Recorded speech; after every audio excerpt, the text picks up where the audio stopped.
So I was invited by Koh-Ming-san Pokatsi to speak on love. I thought it would be interesting to share what I wrote previously about this notion of love. The title is 你变心了 Your heart has changed. I don't know about now, but this used to be a common line in movies and soap operas. Usually expressed when the other party has a change of heart, falling in love with another person.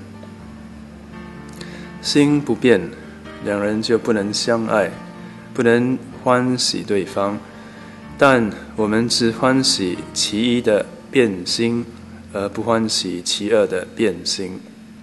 If one's heart is unchanging, then it would have been impossible for the two parties to even start liking each other. With the first change of heart, there is interest. With the second change of heart, there is liking. With the next change of heart, there is love. We like these changes of heart, but when a change of heart results in a fallout in the relationship, we fret, we are unhappy, we throw tantrums, we scorn at this change of heart. Ridicule it, calling it heartless to have such a change of heart. We cry, we lament, we shout, we are angry. We are sad, we cannot understand how this is possible. We start to question. We question the other person, we question ourselves. We question the neighbor's dog. Doggy, do you know why? Was it because of the way I eat? No. You saw another person with him or her, didn't you? We question the ants that crawl through the vents in the wall.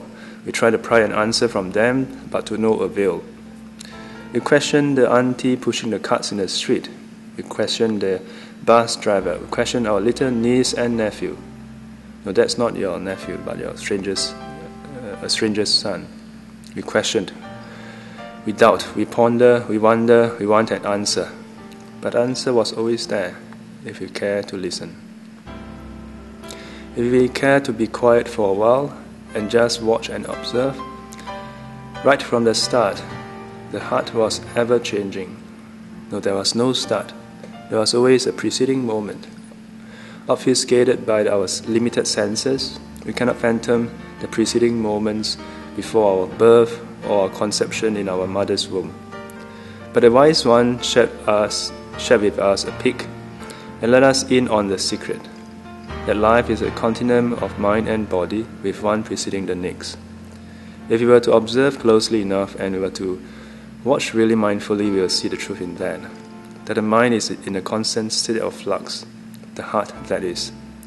The way the heart-mind sing is to change.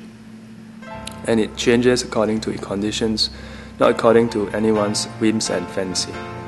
So how can there be unchanging love? And yet, there are numerous accounts of lovelorn pairs who remain faithful to their dying days. There's something sadistically beautiful about the human idea of love. We admire two persons being tormented their whole life apart from the one whom they yearn. If one party were to have a change of heart and actually be happy with someone else, we may even frown upon it. How strange this love is. And yet, if we do have true love that is unchanging, then what value is that? If your party has no choice but to love you, would that not cheapen it? Isn't it greater when your partner has a choice and yet chooses to love you, to be faithful, to honor and cherish you? Not because you are the best or the loveliest, but because he or she loves you.